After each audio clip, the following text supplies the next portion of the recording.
বন্ধুরা আমার, গভীর মনোযোগ।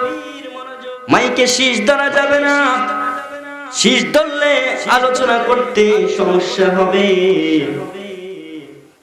বাবারে আমার, গভীর মনোযোগ। আওয়াজ কম হোক সমস্যা নাই, তবে কিন্তু শীষ ধরলে মানুষ বুঝবে না, ঠিক কিনা? আওয়াজ যদিও কম হয় আমরা শোনার জন্য চেষ্টা করব। আজকের এই মাহফিলের প্রোগ্রাম যদিও বাবা আমরা মানুষ কম, কিন্তু এখানের মধ্যে সবাই ইমানদার, বলি সুবহানাল্লাহ। আল্লাহর রাসূল বলেছে, বন্ধুরা রে আমার,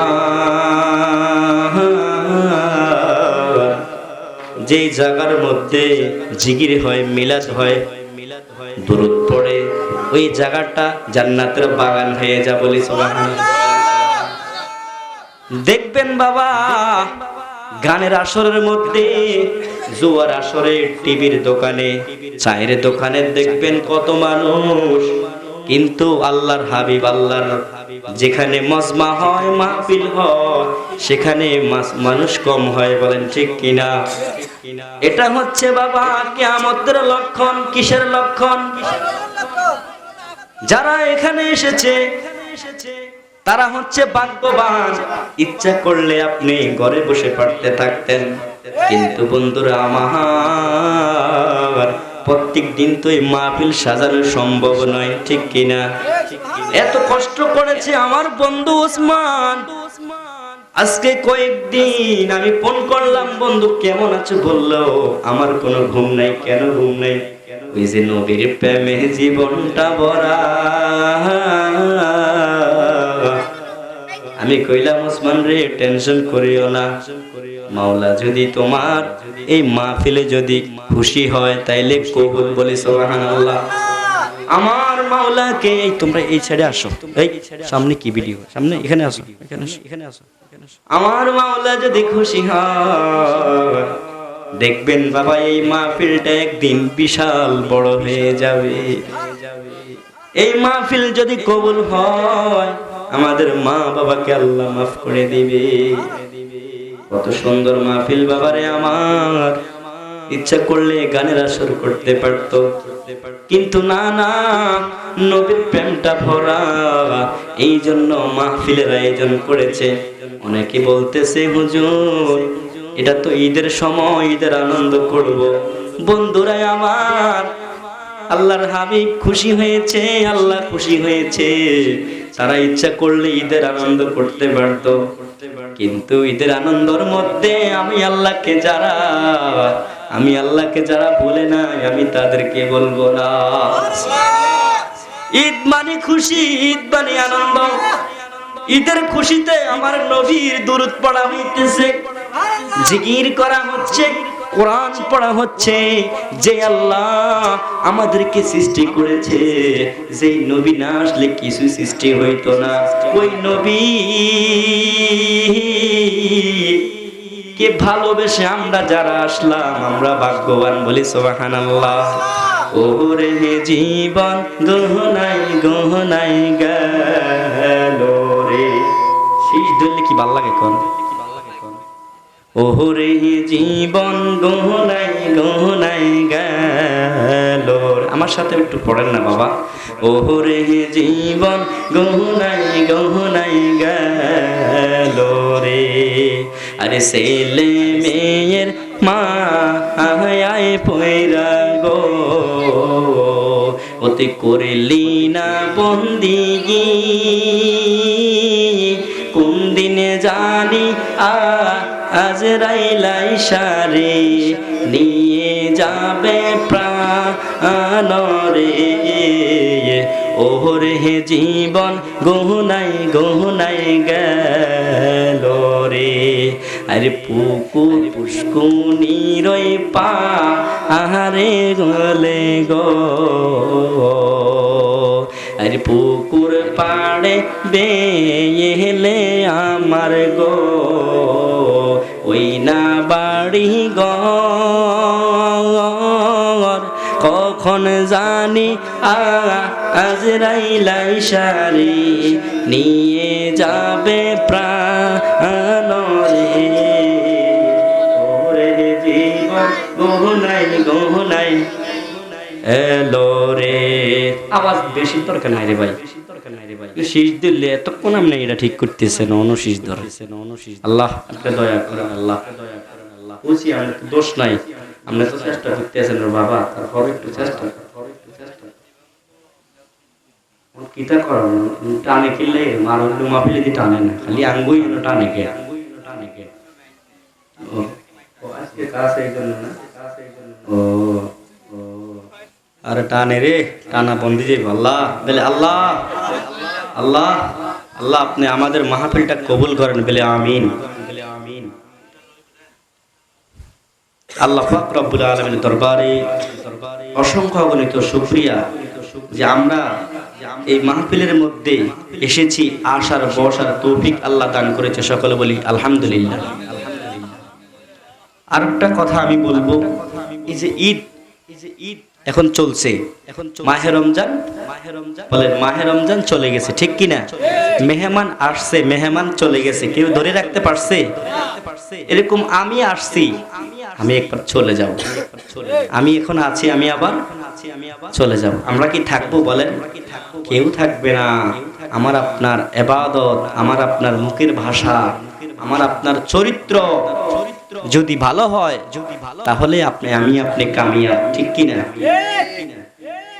বন্ধুরা আমার গভীর মনোযোগ, আলোচনা করতে হলে প্রথম 1 নম্বর আপনার মাইকের সাউন্ড ভালো থাকতে হবে, 2 নাম্বার হচ্ছে শ্রোতা থাকতে হবে। যদি মাইক এবং শ্রোতা থাকে তাহলে দেখবেন আলোচনা হচ্ছে ঠিক কিনা? যাই হোক বন্ধুরা আমার, সমস্যা হবে আবার সমাধান হবে, যেখানে ঝামেলা সেখানে আবার সমাধান ঠিক কিনা? যেই কারণে আমার বন্ধুরা আমার, আমি অনেক দূর থেকে আসছি, বন্ধুর রিকোয়েস্টটা রেখেছি, আপনাদেরকে একটু আলোচনা করার জন্য রিকোয়েস্ট করেছে, একটু আমার মুখের ভাষা থেকে কিছু হেদায়েতমূলক কথা বলার জন্য। আমি জান্নাতে কিছু কথা বলবো, কোরআন সম্পর্কে কিছু কথা বলবো। বাবারে আমার, পৃথিবী থেকে চলে যাব, কবর সম্পর্কে আমাদের কথা বলতে হবে ঠিক কিনা? মিনহা খালাকনাকুম ওয়া ফিহা নুঈদুকুম ওয়া মিনহা নুখরিজুকুম তাওয়াতান উখরা।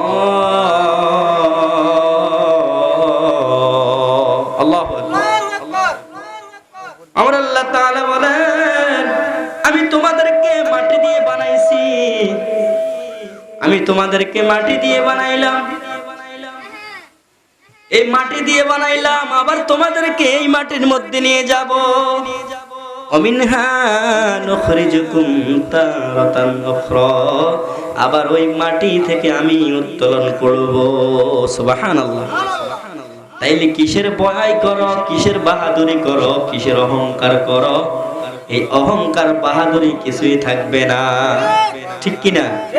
যদি চক্ষুটা বন্ধ হয়ে যায়, সন্তান চিনবে না, স্ত্রী চিনবে না, কেউ চিনবে না, ঘর থেকে বাইর করে দিবে, বলবে লাশটা গন্ধ। কিন্তু বাবারে, সারা বছর কামাই করছেন, ঢাকায় পড়ে রয়েছেন, বিদেশ ছিলেন বাবা, কত কষ্ট করেছেন সংসারের জন্য বাবা। এই জন্য বলি, সংসারে সংসারে কো ওহিরা ববে গো, অতি করিলি না জিন্দিগি। সংসারে সংসার কো ওহিরা ববে গো, অতি করিলি না বন্দিগি। কখন জানি আজরাইল আইসারে নিয়ে যাবে প্রাণ রে, ওহরে জীবন গুনাই গুনাই গেল রে। চিৎকার মেরে বলুন আল্লাহু আকবার। এই সংসার সংসার গজলটা আমি চট্টগ্রাম গিয়েছিলাম, কয়েকদিন পরে রিলিজ হবে, কয়েকদিন পরে হাফেজ মাওলানা ফয়েজ রাজা চাঁচ দিলে চলে আসবে, অনেক সুন্দর করে এটাই 10-15 হাজার টাকা খরচ করে এই গজলটা আমি ইনশাল্লাহ গাইছি। আপনারা দেখবেন ইউটিউবে হাফেজ মাওলানা ফয়েজ রাজা ছাঁচ দিলে লিখলে ইউটিউবের মধ্যে এই গজলটা চলে আসবে। আল্লাহ পাক যেন কবুল করে, বলি আমিন। তো যাই হোক বন্ধু আমার, এত কষ্ট করলাম সংসারের জন্য, কিন্তু ঘর থেকে কেন আমাকে বাইর করে দেয়? কারণ কি?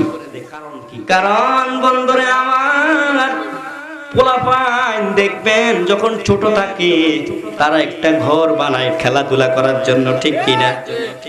তারা ইচ্ছা করলে আরো ভালো করে বানাইতে পারতো, কিন্তু ভালো করে বানায় না, কারণ তারা জানে একটু পরে আবার এটাকে ভেঙে ফেলবো, ঠিক কিনা? কিন্তু তারা ভেঙে ফেলবে, এই জন্য তারা সাধারণভাবে ঘরটা তৈরি করে। আর আমরা বর্তমানে দুনিয়াতে যারা বসবাস করব, সংসার করব, ফাউন্ডেশন নেই, ঠিক কিনা? কিন্তু রে বন্ধু, যখন ছোট ঘরটা বানানো হয়, ওই ছোট্ট ঘরটার মধ্যে বাবা পোলাপাইন দুষ্টামি করে আবার এটা ভেঙে ফেলে, ঠিক কিনা? ভেঙে ফেলে। এরকম ভাবে আমরা দুনিয়াতে আসছি, আবার আমরা তো চলে যাবো এই করে। এই জন্য আল্লাহ আমাদেরকে দুর্বল করে বানাইছে। কি করে বানাইছে? নিয়ে যাব। এই জন্য একবার নরম করে দুর্বল করে আমাদেরকে, কচু পাতার পানির মধ্যে, পাতার মধ্যে যদি আপনি পানি রাখেন দেখবেন যে টলমল করে, ঠিক কিনা? আমাদের জীবনটা একটা সেকেন্ডের ভরসা নাই। আমি যে এখান থেকে চাঁদপুর যাব, কোনো ভরসা আছে? কোনো ভরসা নাই। এই জন্য বাবা নবীর প্রেম থাকতে হবে। কি থাকতে হবে? ভালোবাসার জায়গা মদিনা, ভালো লাগার জায়গা মদিনা। বলেন ভালোবাসার, একটু পানি আনো। ভালোবাসার জায়গা মদিনা, ভালো লাগার জায়গা মদিনা। বলেন ভালোবাসার জায়গা মদিনা, ভালো লাগার জায়গা মদিনা। এত সুন্দর জায়গা কোথাও দেখি নাই, এত সুন্দর জায়গা কোথাও পাবি না। সাজিয়েছেন দয়াল রব্বানা, ভালোবাসার জায়গা মদিনা, ভালো লাগার জায়গা মদিনা, ভালোবাসার জায়গা মদিনা। এত দরুদ পড়িতে মিটে না, এত দরুদ পড়িতে মিটে না। তৃপ্তিতেও দরুদে তো শান্তি থাকে না, ভালোবাসার জায়গা মদিনা, ভালো লাগার জায়গা মদিনা, ভালোবাসার জায়গা মদিনা।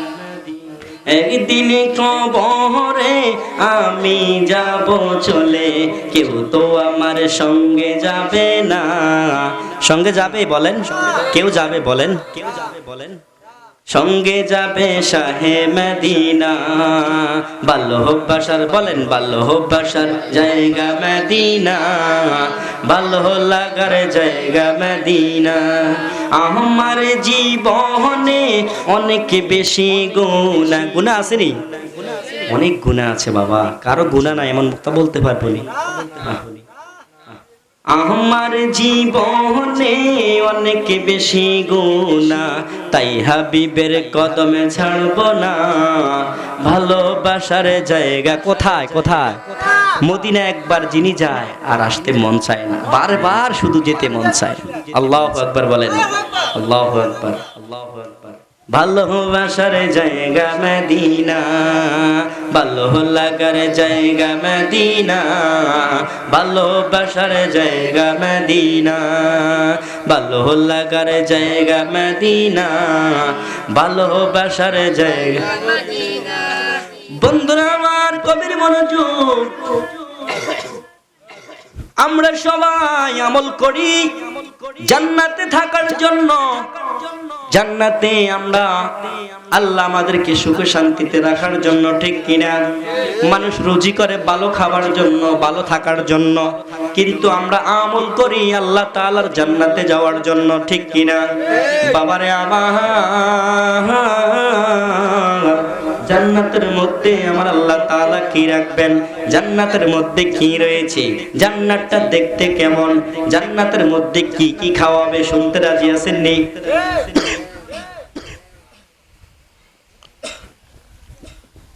জান্নাতটা বাবা কত সুন্দর, গেলে বুঝবেন না। জান্নাতটা বাবা এত সুন্দর, দুনিয়ার ঘর বাড়ি দেখেছেন কত রং বেরঙের বাড়ি, কত রং বেরঙের বাতি, কত রং বেরঙের ফার্নিচার, কিন্তু জান্নাতের মধ্যে এক একটা ইট স্বর্ণের চেয়েও দামি, বলে সুবহানাল্লাহ। আর বাবারে যদি জান্নাতে একবার যাইতে পারেন, জান্নাতের যে পোশাক দিবে ওই পোশাক পুরাতন হবে না, সুবহানাল্লাহ। দুনিয়ার জমিনে যদি আপনি পোশাক গায়ে দেন, কিছুক্ষণ পরে পোশাকটা কি ময়লা হয়ে যায়, কালো হয়ে যায়, তারপরে আরেকটা পোশাক গায়ে দেওয়া লাগে।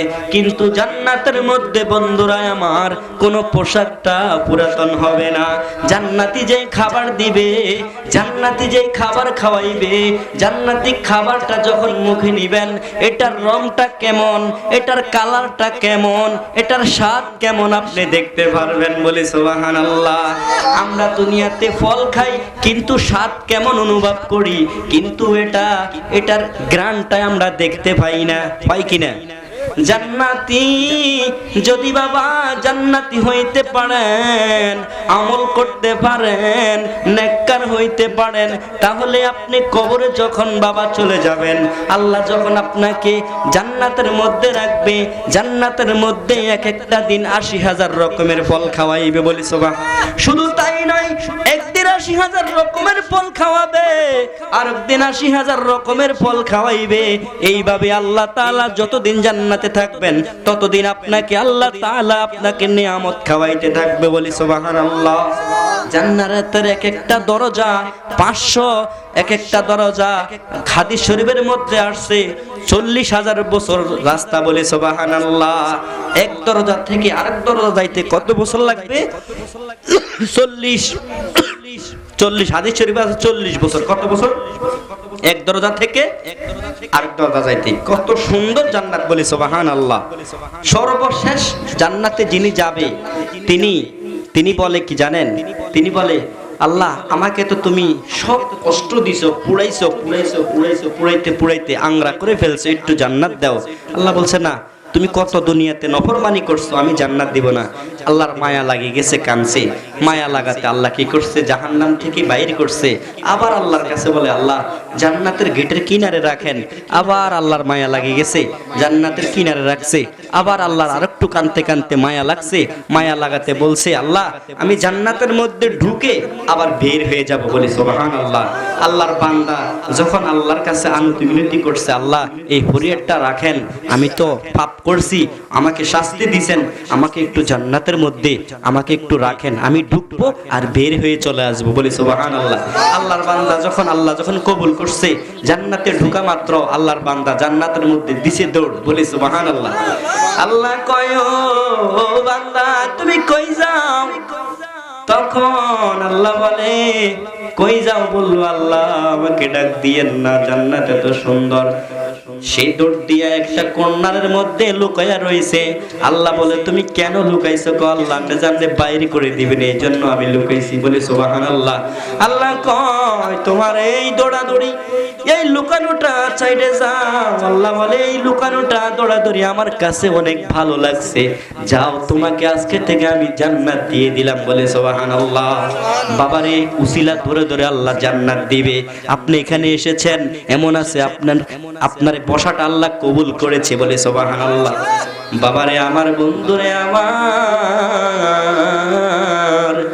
বাবারে আমার, আপনি যে খাবার খাইবেন, যদি বলেন আমি ওই পাখিটা খাবো, অটোমেটিকলি বুনা হয়ে পাখিটা আপনার সাথে চলে আসবে। আপনি যে খাবার খাইবেন, আপনার পায়খানা প্রস্রাব হবে না, সঙ্গে সঙ্গে ঘামের সাথে পায়খানা প্রস্রাব হয়ে যাবে, বলে সুবহানাল্লাহ। জান্নাত কত সুন্দর, না গেলে বুঝতে পারবেন না। বাবারে আমার, জান্নাতের বর্ণনা সারা দিন সারা রাত্র বললেও শেষ হবে না। যাই হোক বাবারে, আমি কোরআনের কথা বলতে চাই। আমার আপনার সন্তানকে দ্বীনি শিক্ষা দিতে হবে, কোরআনে হাফেজ বানাইতে হবে। আল্লাহর রাসূল বলছে, দুইটা জিনিস তোমরা শিক্ষা দাও। দুইটা জিনিস রেখে গিয়েছে, একটা কোরআন, একটা নবীর হাদিস সুন্নাত, ঠিক কিনা? দুইটা জিনিসকে আগলিয়ে রাখো। কি রাখো? আগলিয়ে রাখো। কিন্তু বন্ধুরে আমার, এই কোরআনটাকে যারা সম্মান করবে, কোরআনকে যারা ইজ্জত করবে, কোরআন সাক্ষী দিবে। যদি কোরআন আপনার পক্ষে হয়ে যায়, সাক্ষী দেয়, তাইলে আপনি জান্নাতি বলে সুবহানাল্লাহ। কোরআনকে আমরা বলি, আমরা একজন একজনকে বলি আপনার বাড়ি কোথায়, বলি কিনা? কোরআন একজন আরেকজনকে বলি আপনার বাড়ি কোথায়, আপনার ঘর কোথায়। কোরআনকে বলা হয় কোরআন তোমার বাড়ি কোথায়, তোমার ঘর কোথায়? কোরআন বলে আমার বাড়ি হচ্ছে লৌহ মাহফুজ। কোথায়? বাল হুয়া কুরআনুম মাজিদুম ফি লাওহিম মাহফুজ। আল্লাহ, কোরআনকে আমি বললাম ও কোরআন তোমার কোরআনের মধ্যে কি ভুল আছে? কোরআন বলে যালিকাল কিতাবু লা রাইবা ফীহি হুদাল লিল মুত্তাকিন। আল্লাহু আকবার। দুনিয়ার জমিনে যদি কবিকে বলি ও কবি তুমি যে কবিতা লেখো কবিতার মধ্যে ভুল আছে, কবি বলে হ্যাঁ আমি যে কবিতা লেখি কবিতার মধ্যে ভুল হয়, কিন্তু কোরআনকে যখন প্রশ্ন করলাম কোরআন তোমার কোরআনে ভুল আছে, কোরআন বলল না না আমার কোরআনে ভুল নাই। জালিকাল কিতাব এমন একটা কিতাব, এই কিতাবে কোনো সন্দেহ নাই বলে সুবহানাল্লাহ। কোরআনকে বলি কোরআন তোমার নাম কি? কোরআন বলে আমার নাম হচ্ছে পবিত্র আল কোরআন। কোরআন তুমি কোন মাসে সৃষ্টি হয়েছো, কোন মাসে তোমাকে নাজিল করেছে? কোরআন বলে আমাকে নাজিল করেছে শাহরু রমাদানাল্লাযী উনজিলা ফীহিল কোরআন। চিৎকার বলে বলেন আল্লাহু আকবার। শাহরু রমাদানাল্লাযী উনজিলা ফীহিল কোরআন ইয়া আইয়ুহাল্লাযীনা আমানু কুতিবা আলাইকুমুস সিয়াম। আমি রমজান মাসে নাজিল হয়েছি বলে সুবহানাল্লাহ। কি মাসে? রমজান মাসে কোরআন শরীফ নাজিল হয়েছে। কোরআনকে আবার প্রশ্ন করা হলো, এই কোরআন তোমাকে প্রশ্ন করলাম যে তুমি কোন রাত্রিতে নাজিল হয়েছে বলে সুবহানাল্লাহ। কোরআন প্রশ্ন করে আমি নাজিল হয়েছি ইন্না আনজালনা ফি লাইলাতিল কদর। সুবহানাল্লাহ। লাইলাতুল কদরের রজনীতে আমি নাজিল হয়েছি। কোরআন যখন পাহাড়ের মধ্যে রেখেছে, কোরআন লড়বড় করতেছে পাহাড়, কোরআনের তাপ কোরআনের পাওয়ার সহ্য করতে পারে।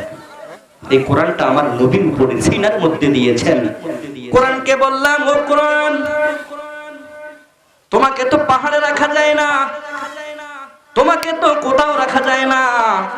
আমার আল্লাহ বলে যাও আমার নবীর সিনার মধ্যে কোরআনটা রেখে দাও। কোরআনকে আবার বললাম তোমার ও কোরআন তোমার হেফাজতের মালিক, হেফাজত করবে কে? আমার আল্লাহ নিজেই বলেন আমি এই কোরআনের হেফাজত আমি আল্লাহ নিজেই নিয়ে নিয়েছি বলে সুবহানাল্লাহ। এটা হচ্ছে নেয়ামত। বহুত মানুষ আছে ডাক্তারের দোকানে হাসপাতালে, আমি আপনি সুস্থ, এটা হচ্ছে নেয়ামত। বলি ঠিক কিনা? এই সুস্থ রাখাটার মালিককে, আসমানের মালিককে, জমিনের মালিককে, আমার আপনার মালিককে, এই জবানের মালিককে, যে আল্লাহ সৃষ্টি করেছে সেই আল্লাহকে আপনি ডাকবেন। ঠিক কিনা? আল্লাহর বন্ধুকে খুশি করতে হবে। কাকে? কারণ নবী যদি সৃষ্টি না হইতো তাহলে কুল কায়নাত আমি আপনি হইতাম না। নামাজ রোজাও কি ঠিক কিনা? নামাজ রোজা আসতো? নামাজ রোজা আসতো না। বাবারা আমার, নামাজ রোজা করবেন কিন্তু আগে ঈমান ঠিক করতে হবে। কি ঠিক করতে হবে? আমার জীবনে মরণ সাজাবো মাদানী রঙে, বলেন জীবনে মরণ সাজাবো মাদানী রঙে। সেই রঙে রঙিলে হলে আল্লাহ রাসূল থাকবে আমার সঙ্গে। আমার জীবনে মরণ সাজাবো মাদানী রঙে, আমার জীবনে মরণ সাজাবো মাদানী রঙে। সেই রঙে রঙিলে হলে আল্লাহ রাসূল থাকবে আমার সঙ্গে। আমার জীবনে মরণ সাজাবো মাদানী রঙে। জীবন মরণটা কার রঙে সাজাবেন বলেন তো? তোমার না বলছি, আমরা আল্লাহর রঙে রঙিন জীবনকে সাজাতে হবে, ঠিক কি না বাবা? জীবনটাকে সাজাইতে হবে ফুলে ফুলে। এই জীবনের মধ্যে অনেক বাধা আসবে, অনেক ঝড় তুফান আসবে। আপনারা বিশ্বাস করবেন না, এই ওসমান কত শ্রম, কত কষ্ট, মেহনত করতেছে, তার মধ্যে নবীর প্রেম, নবীর ভালোবাসা আছেই বলি আজকে এই মাহফিলটা প্রতিষ্ঠিত হয়েছে, ঠিক কি না? এই মাহফিলের জন্য সে দিনকে দিন, রাতকে রাত পরিশ্রম করে যাচ্ছে। বোঝা যাচ্ছে এটা হচ্ছে নাইবে নাইবে সেই একটা আল্লাহর এবং রাসূলের নবী প্রেমিক, ঠিক কিনা বলেন? নবী প্রেম, নবীর ভালোবাসা তার যার অন্তরে থাকবে তাকে আমার আল্লাহ বড় করে দিবে, ঠিক কিনা? আমি খোদা কি কসম, দেখবেন এই মাহফিলটা একদিন তাহিরি আসবে, এই মাহফিলটার মধ্যে একদিন বড় বড় আলেম আসবে, তখন দেখবেন উসমানকে আপনি চিনতে পারবেন না। এত সম্মান করবে, স্টেজ হবে, স্টেজের মধ্যে বড় বড় ফুলদানি থাকবে, এমন ফুলদানি থাকবে আপনি বলবেন ফুল দেখেছি, রং দেখেছি, কালার দেখেছি, এত সুন্দর ফুল আমি আর দেখি নাই। বাবারে আমার, মানুষের মধ্যে কার কাছে কি আছে এটা বলা যায়, কিন্তু যখন তার ভিতরে ঢুকবেন, যখন তার ভিতরে স্পেস করবেন, যখন তার সাথে যার সাথে আপনি চলাফেরা করবেন, তার সাথে যদি আপনার লিঙ্ক থাকে, তার সাথে যদি আপনার ভালোবাসা থাকে, তাইলে বুঝতে পারবেন তার মধ্যে কি রয়েছে। বলে সুবহানাল্লাহ। কয়েক লক্ষ টাকার কিতাব তার ঘরের মধ্যে, সুবহানাল্লাহ বলেন। কয়েক লক্ষ টাকার কিতাব, সে আমার সাথে অনেক জায়গা প্রোগ্রাম করে। আসলে আপনারা যদি বলেন যে হুজুর আমরা তো এগুলো জানতাম না, বহু জায়গার প্রোগ্রাম করে আল্লাহর রহমতে। শুধু চার্জ দিবেন যে ওসমান রাজা, ফয়েজ রাজা, দেখবেন দুই বন্ধুর ওয়াজ শুনতেছেন প্রাণ ভরে, উজ্জ্বল ভাষায়, মনোরম ভাষায়। আমার আল্লাহ আপনাকে, আমাকে, এই স্টেজকে, মাহফিল, প্যান্ডেল যত কিছু আছে সব কিছুকে আমার আল্লাহ তাআলা আজকে যেন কবুল করে, বলি সুবহানাল্লাহ। আমাদের এই আজকের আশা থাকে আল্লাহ তাআলা যেন কবুল করে, বলি আমিন। আমরা জীবনে বহুত গুনাহ করেছি, ঠিক কি না? গুনাহ থেকে বাঁচতে চাই, ঠিক কি না?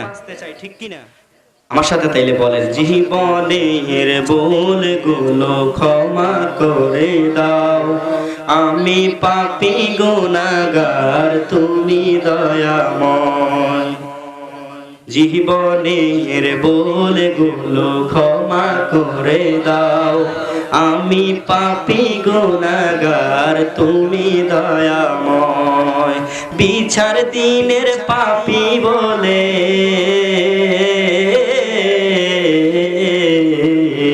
বিচার দিনের পাপী বলে ডেকো না আমায়, আমি পাপী গুনাহগার, তুমি দয়াময়।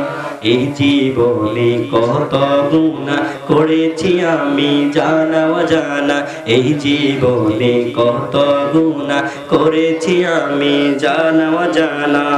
তুমি যদি করো ক্ষমা,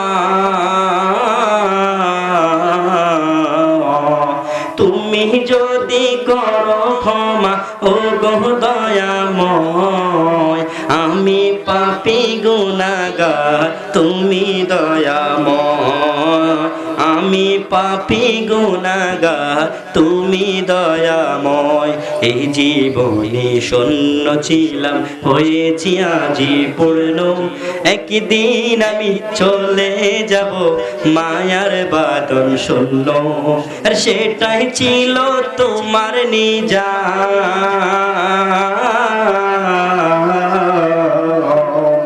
সেটাই ছিল তোমার নিজাম, ও গো দয়াময়। আমি পাপী গুনাহগার, তুমি দয়াময়।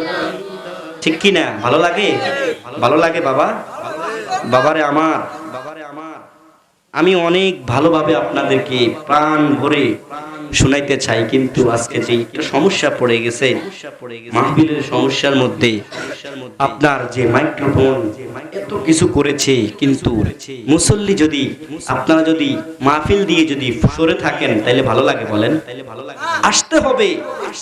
আপনার ঘরের মধ্যে বসে থাকলে কোনো লাভ হবে বলেন? কোনো লাভ হবে?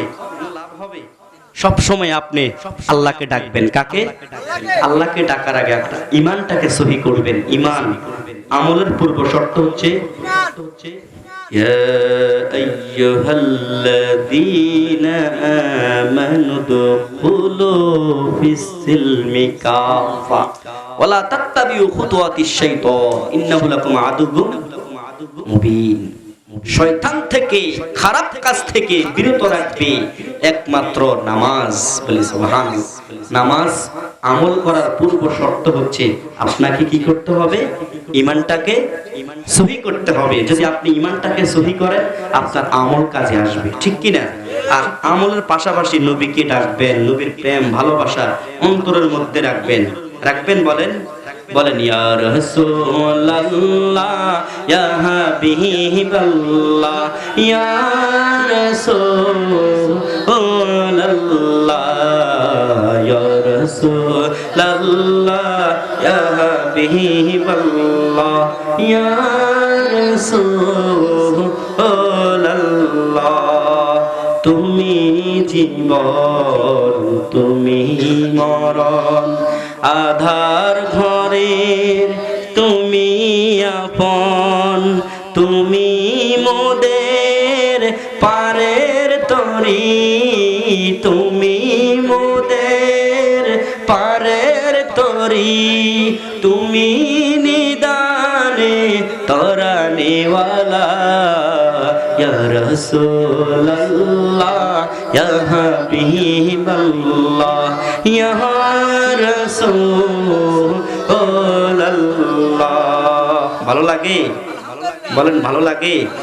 অনেক গজল আছে আমার কাছে বাবারে, আমার সময় সংকীর্ণ। যাই হোক, আমি আপনাদের মাঝে আর কিছুক্ষণ থাকি, আমি চলে যাব।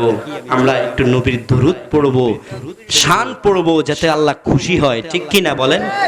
আমার একটা কথা মনে পড়ে গেছে, বলতাম নি বাবা। শিক্ষা অর্জন করার জন্য আপনার বড় পীর আব্দুল কাদের জিলানী তার মা কি করলেন? বড় পীর আব্দুল কাদের জিলানীকে পড়ালেখার জন্য সিরিয়া তাকে বাহিরে পাঠানোর জন্য দূরে পড়ালেখা করতে হইলে আমরা কোথায় যাওয়া লাগে? অনেক দূরে যাওয়া লাগে, ঠিক কি না? যাই হোক, বড় পীর আব্দুল কাদের জিলানীর মা কি করলেন? সন্তানকে পড়ালেখা করার জন্য, গরিব মানুষ, অল্প টাকা, কিছু গহনা ছিল মায়ের, ওই গহনাটা বড় পীর আব্দুল কাদের জিলানীর গায়ের মধ্যে, পোশাকের মধ্যে সেলাই করে এমন ভাবে রাখলেন যাতে করে কেউ না দেখে, যাতে করে চোরেরা নিতে না পারে, ঠিক কিনা?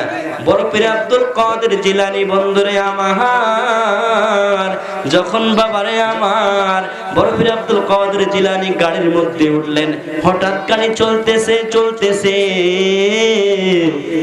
চলতে দেখলো একটা সময় গাড়িটার মধ্যে ডাকাত ঢুকে গেছে। কি ঢুকে গেছে? ডাকাত। সর্দার বলল, কার কাছে কি আছে? কার কাছে কি আছে? তোমরা দাঁড়াও, তাড়াতাড়ি, না হয় তোমাদেরকে জবা করে ফেলবো। সবার কাছে, যার কাছে যা ছিল সব কিছু তারা নিয়ে গেলেন। বড় পীর আব্দুল কাদের জিলানীর কাছে আসলেন। বড় পীর আব্দুল কাদের জিলানীর কাছে যখন আসলেন, আসার সময় বড় পীর আব্দুল কাদের জিলানী দেখলেন কত সুন্দরভাবে বসে রয়েছে আর চিন্তা করতেছে কি করবে। তখন ডাকাত বলল, এই বড় পীর আব্দুল কাদেরকে চিনতে পারে নাই। এই ছাত্র, তোমার কাছে কি আছে? বলছে, আমার কাছে টাকা পয়সা নাই, তবে একটা জিনিস আছে। বলল, কি জিনিস আছে? বলল, আমার মা আমাকে পড়ালেখা করার জন্য আমার মা কিছু গহনা দিলেন। ওই গহনাটা বেচিয়া, গহনাটা আমি দোকানে গিয়া, বাজারে গিয়া বিক্রি করিয়া, ওই গহনাটাই আমি বিক্রি করি কিছু টাকা। আমার মা আমাকে বলছে ওই টাকা দিয়ে পড়ালেখা করার জন্য। এই স্বর্ণই আছে, আমার কাছে আর কিছু নাই। নেন, এই স্বর্ণটা নিয়ে যান। বলে সুবহানাল্লাহ। আসেন আব্দুল কাদের জিলানী এই কথা যখন বললেন, এলাকার সর্দার বলল, এটা কোনো যেমন তেমন লোক নয়, এটা কোনো যেমন তেমন ছাত্র নয়, নিশ্চয় এটার মধ্যে কোনো কিছু আছে। এটা চাইলেই কিন্তু এই কথা না বলতে পারতো, ঠিক কিনা? বড় পীর আব্দুল কাদের জিলানীর মা 18 পারা কোরআন মুখস্থ করেছে। মা যখন পড়ছেন বড় পীর আব্দুল কাদের জিলানীর আপনার কি হইল? সন্তানের মুখস্থ হয়ে গেছে, বলে সুবহানাল্লাহ। মাকে কখনো কষ্ট দেওয়া যাবে না। সাহাবীরা প্রশ্ন করলো, ইয়া রাসূলুল্লাহ, ইয়া হাবিবাল্লাহ, নবী গো, আমার মায়ের দিকে যদি 100 বার তাকাই তাইলে কয়টা সওয়াব হবে? তখন আমার নবী প্রশ্ন করলেন, শোনো সাহাবীরা, তোমার মায়ের দিকে তুমি যদি 100 বার তাকাও তাহলে 100 বার তাকাইলে 100 বারে 100টা কবুল হজর সওয়াব আমলনামায় ঢুকে যাবে, বলি সুবহানাল্লাহ। মা যার বেঁচে নাই তার মতো দুঃখী নাই, জনম দুঃখিনী আমার মা। মা গো, মায়ের মনে কষ্ট দিও না, মা যার বেঁচে নাই তার মতো দুঃখী নাই, এমন জননী মা কোথাও পাবে না। মায়ের মনে কষ্ট দিও না। মা 10 মাস 10 দিন গর্ভের মধ্যে রেখেছে। মা কখনো বলে নাই আমার কাছে ওজন লাগে, ডান দিকে শুইলে ব্যথা করে, বাম দিকে শুইলে ব্যথা করে। আমি যদি বলি বাবা 10 কেজি ইট তোমাকে আমি পেটের মধ্যে ভেজে দেই, তুমি হাঁটো কেমন লাগে, সে কিছুক্ষণ পরে বলবে আমার ব্যথা লাগে। কিন্তু মা বলে নাই রে, মা বলে নাই আমার ব্যথা লাগে। যখন বাবা ডাইন পাশে প্রস্রাব করে দাও, মা বাম পাশে নিয়ে যাইতো। বাম পাশে প্রস্রাব করলে মা বুকের মধ্যে নিয়ে যাইতো। মা এমন জিনিস রে, আজকে বলে যাই, মাকে কখনো কষ্ট দিবেন না, মাকে ভালোবাসবেন। মাকে ভালোবাসলে খুশি হয় কে? ওই বড় পীর আব্দুল কাদের জিলানীর মা কত দিনদার ছিলেন। পর্দা করে যখন কোরআন পড়ছে, মা কোরআন পড়েছে, সন্তানের মুখস্থ হয়ে গেছে, বলে সুবহানাল্লাহ। আর কত পারা? 18 পারা। আব্দুল কাদের জিলানীকে কি করলেন? ওস্তাদের কাছে দিয়েছে, পড়াইতো। কি করতো? বলে আউযুবিল্লাহ উস্তাদে। বড় পীর আব্দুল কাদের জিলানী বলে বিসমিল্লাহ। যখন বিসমিল্লাহ বললো উস্তাদে, তখন বড় পীর আব্দুল কাদের জিলানী বলে আলহামদুলিল্লাহি রাব্বিল আলামিন। সুবহানাল্লাহ। আল্লাহ তাআলার প্রশংসা, গুণগান, তারিফ শেষ করা যাবে। কত রহমত, কত বরকত, কত ফল ফলাদি, গাছপালা সবকিছু আল্লাহ আমাদের জন্য দিয়েছেন, ঠিক কিনা?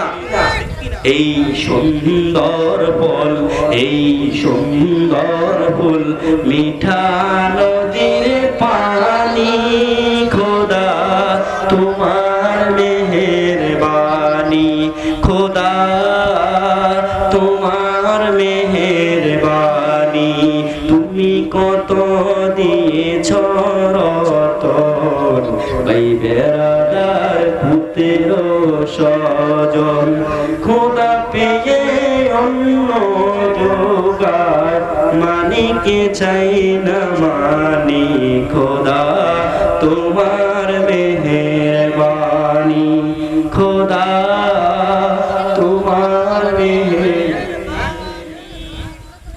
এই সুন্দর ফল, এই সুন্দর ফুল, মিঠা নদীর পানি, খোদা তোমার মেহেরবানি। কত সুন্দর ফল আমার জন্য, আপনার জন্য।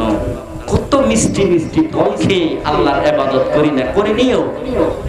সকালবেলা দেখবেন আজান দেখাতে ঘুম যায়, যায়নিও। মুয়াজ্জিন বলে আসসালাতু খায়রুম মিনান নাওম,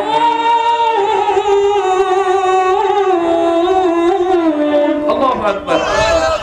ঘুম থেকে নামাজ ভালো, ঘুম থেকে নামাজ উত্তম, ঘর হইতে মসজিদ ভালো। কিন্তু বাবারে আমরা ঘুম যাই, তারপরে আবার খাবার খাই, তারপর আল্লাহ তাআলা আমাদের খাবার বন্ধ করে না। হাদিসে আছে 2,88,00,000 বছর জাহান্নামের আগুনে জ্বালাইবো এক ওয়াক্ত নামাজ যে ব্যক্তি ছেড়ে দেয় বিনা কারণে। কত অসংখ্য নামাজ ছেড়ে দেই। এই যে রোজার মাস গিয়েছে, কত মানুষ রোজা রাখে নাই। আমাদের জন্য ছিল নিয়ামত, তাদের জন্য ছিল কিয়ামত, ঠিক কি না? এই রোজার মাসে কত রহমত বরকত চলে গেছে, আসবে না বাবারে আমার বন্ধুরে। এই রোজার মাসে তারাবি পড়েছি, ইফতার করেছি, সেহরি খেয়েছি, ঈদুল ফিতরের নামাজ পড়েছি, কত নিয়ামত রে বাবা, কত অসংখ্য কোটি কোটি মানুষদেরকে আল্লাহ মাফ করে দিয়েছে। দিছে কি দিছে না? যদি ছোট একটা পাখি হইতাম, যদি ছোট একটা পাখি হইতাম, একটা উড়াল দিয়া মদিনাতে আমি যাইতাম, এদিকে সেদিকে ঘুরে বেড়াইতাম, মেহেলিয়া ডানা যেতাই ঘুরে ছিল নবীর কদম খানা। মোহন প্রাণ ভরে আমি, মোহন প্রাণ ভরে আমি তাহার চোখে দেখিতাম, যদি ছোট একটা পাখি হইতাম, ঠিক কি না? যদি ছোট পাখি হইতাম, উড়ে যাইতাম, টাকা লাগতো।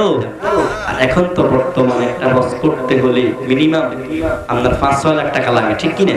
বড় হজ করলে অনেক টাকা লাগে, ছোট হজ করলে 1-1.5 লাখ টাকা লাগে।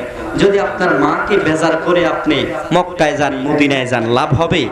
আপনার মক্কা হচ্ছে আপনার মা, ম শব্দ হচ্ছে মা, ম শব্দ হচ্ছে মদিনা, ম শব্দ হচ্ছে মক্কা, ম শব্দ হচ্ছে মুমিন, ম শব্দ হচ্ছে আপনার মসজিদ, ম শব্দ হচ্ছে আপনার মুসাল্লা। বলে সুবহানাল্লাহ। আবারে আমার, আমি আজকে আছি, এমন আছি কালকে থাকবো না। তবে আমি যদি একটা মানুষকে হেদায়েতের পথে আনতে পারি, আজকের মাহফিল সার্থক, ঠিক কিনা? ভাইয়ে ভাইয়ে কি করে জানেননি বাবা? ভাইয়ে ভাইয়ে ঝরগা লাগে, ভাইয়ে ভাইয়ে বাবারে ঝরগা লাগে কেন? বর্তমান দেখবেন নারী নারী ঝরগা লাগে, নারী নারী বেশি কথা বলে, নারী নারী বেপরদা চলে। এই যে কিছুদিন আগে যে ঈদ গেছে, বাবারে মার্কেটে ঢুকুন জানা হাতায় গলায়, আহারে গরম, আর শুধু বেরিয়ে ওমা কিরে এত রাজ্যের আমরা ঢুকতেম পারি না, ঘটনা কি? কথা কো জামাই বেগুন বিদাস মেটা ঘরে ঘরে রয়, তারা মার্কেট করে, ঠিক নিও। এটা হচ্ছে বন্ধুরে আমার কিয়ামতের আলামত। কিসের আলামত? কিয়ামতের আলামত। আমার নবী বলেছে এমন সময় আসবে আগুনের কয়লা হাতে রাখতে পারবেন, কিন্তু বাবা ইমানটা রাখতে পারবেন না। এমন একটা সময় আসবে, এমন একটা জামানা আসবে, ভালো মানুষের দাম নাই, ভালো কথার দাম নাই, ঠিক নাকি বে ঠিক? যদি আপনি গান বাজনা দিতেন কইতো ওসমান ঠিক আছে, যদি আপনি বাবারে আজকে যদি গান দিতেন, ব্যাপারটা মহিলা ঢেস দিত, ঢেস দিতে দিতে দেখতেন মহিলাদের কাপড় চোপড় ঠিক থাকতো না। আজকে ডাক দিতেন, কালকে আল্লাহর গজব নাজিল হইতো, গজব নাজিল হইলে আপনার সন্তানের এফেক্ট করবে, ঠিক কিনা? বর্তমানে একটা সন্তানকে মানুষ করতে হইলে কত টাকার প্রয়োজন রে বাবা, ঠিক কিনা? বাবারে আমার কোরআনে হাফেজ বানাইবেন। কোরআনে হাফেজ বানাইলে যদি আপনার সন্তানকে কোরআনে হাফেজ বানান, এই সন্তানটা বড় হয়ে এই সন্তানটা যদি বাবা মার জানাজার নামাজ পড়া, ওই বাবা মার জান্নাতি। বলে সুবহানাল্লাহ। শুধু তাই নয়, একটা কোরআনে হাফেজ 10 জন জাহান্নামীকে জান্নাতে নিতে পারবে। বলে সুবহানাল্লাহ। একজন হাফেজ তার স্থান হবে 6666টা তালার উপরে। হাফেজের বাবা মাকে আল্লাহ নিজ হাতে মাথার মুকুট পড়াবে। বেলে হুজুর মাথার মুকুট পড়াইলে এটা কেমন হবে, কি হবে, লাভটা কি? শুধু লাভটা বাবা আজকে বলে যায়, দেখবেন হাসরের মাঠে একটা হাফেজের বাবা মাকে এরকম পাগলি পড়াবে আল্লাহ নিজ হাতে। এটার আলো বন্ধুরে আমার পুরা জাহান আলোকিত হয়ে যাবে। বলি সুবহানাল্লাহ। এত সুন্দর, এত সুন্দর পাগলি আল্লাহ পড়াবে। আল্লাহ হাফেজে কোরআনদের আলেমদের বাবা বাবা মাকে সম্মান করবে, কাকে পড়াবে? একটা আলেমকে, একটা হাফেজকে। এই যে ওসমান দেখতেছেন ঢিলা ঢালা পাঞ্জাবি পরিয়া হাঁটে, চুলগুলা এলোমেলো। এও বাবারে আমার ভাই ভাইয়ে জর্গা লাগে কি লাগে না? দেখবেন একই বিল্ডিং এ একই ছাদের তলায় থাকে না, থাকেনি? এক ভাইয়ে যেন আরেক ভাইয়ের না দেখে, আমি হিতা চেহারা দেখতেন না, দেখেনিও, দেখে না, ভাই ভাইকে দেখে না, জাগা লইয়া মারামারি কিলাকিলি, ঠিক নেই?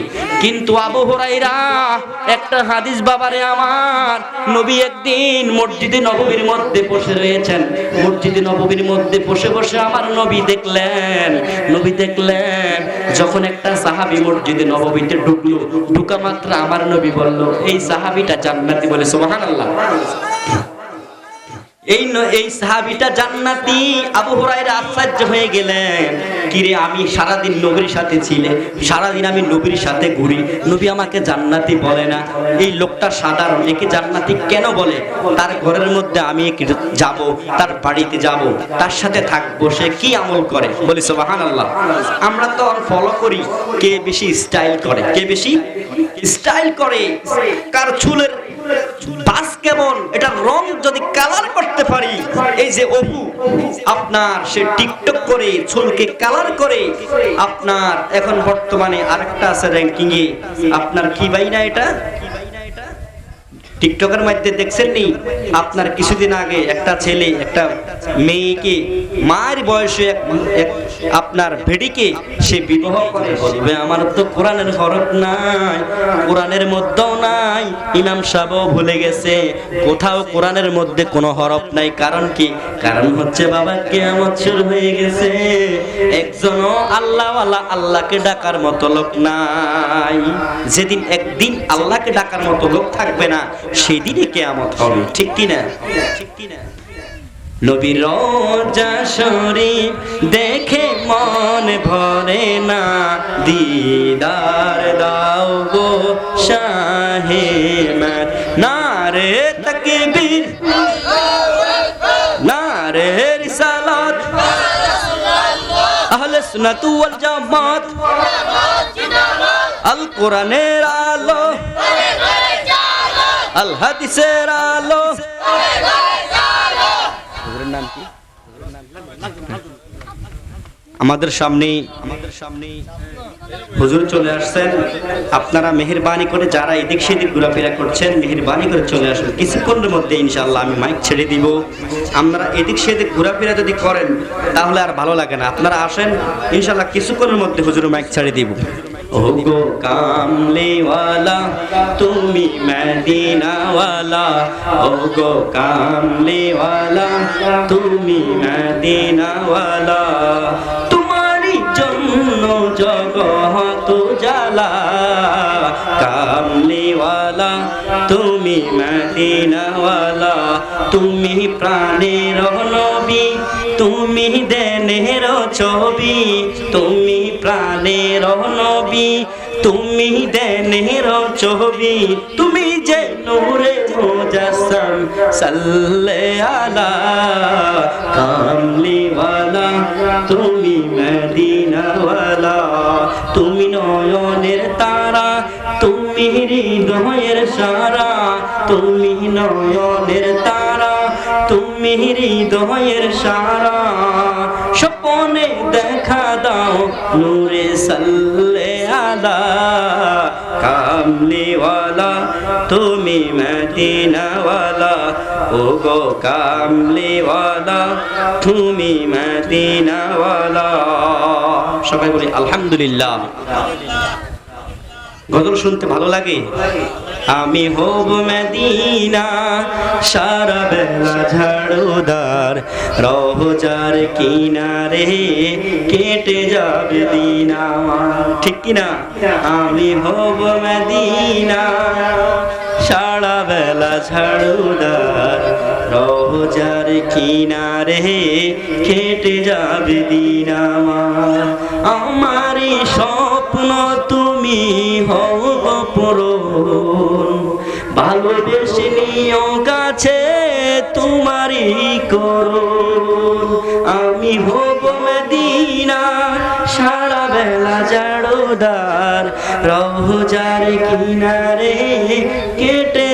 সেদিন আমার। ঠিক কি না? আচ্ছা, আমরা কি চাই মদিনার কাছে নবীর রওজার পাশে একটু ঝাড়ু দিতে? চাই কি চাই না? তাহলে মুনাজাতে বলবেন, আল্লাহ আমি যেন ঈমান নিয়ে মরতে পারি, মৃত্যুর আগে একবার হইল মদিনা আমাকে নসিব করো। বলি সুবহানাল্লাহ। কি নসিব করো? মদিনা। যে নবী না আসতো না, কোরআন হইতো না, নামাজ হইতো না, ইসমা হইতো না, কিয়াস হইতো না, ফুলসালাত হইতো না, মিজান হইতো না, আরশ হইতো না, কলব হইতো না, জান্নাত হইতো না, জাহান্নাম হইতো না, কিছু হইতো না, আকাশ জমিন পাহাড় পর্বত কিছুই হইতো না। আমার নবীজি আসাতে আপনার পৃথিবীটা রহমতে ভরে গেছে। বলি সুবহানাল্লাহ। পুরা পৃথিবীটা একটা নামাজের মুসল্লা হয়ে গেছে। বলি সুবহানাল্লাহ। আমার আল্লাহ যেন আজকের মাজমাটাকে কবুল করে। সকলে বলি।